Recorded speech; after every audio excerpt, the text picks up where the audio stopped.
নিজের অ্যাকাউন্টের টাকা উঠাতে ব্যাংকের ম্যানেজারের পেছনে পেছনে এভাবেই ঘুরছেন জাকির হোসেন। আর ব্যাংকে টাকা না থাকায় ম্যানেজারও দিচ্ছেন অনিশ্চয়তার আশ্বাস।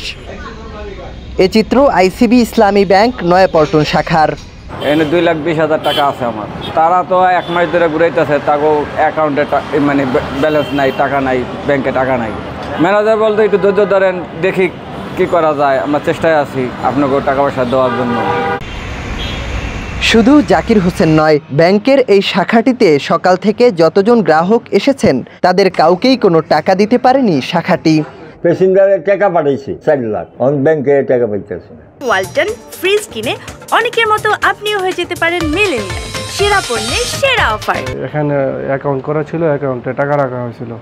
আজকে অনেক দিন হয়েছে টাকা মানে ক্যাশ দিতে পারতেছে না। এটি আইসিবি ইসলামী ব্যাংকের একটি শাখা।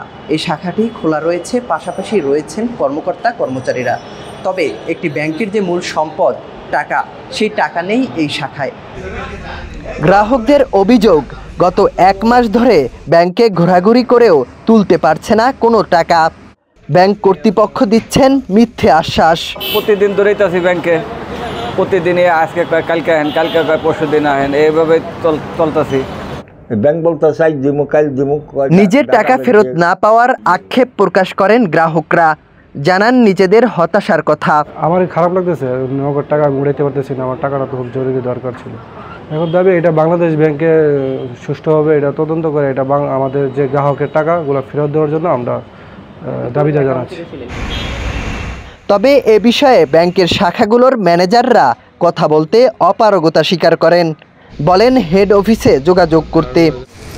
পরে হেড অফিসে যোগাযোগ করা হলেও সাড়া দেননি কর্তৃপক্ষ। মারুফ হাসান, মানবজমিন, ঢাকা।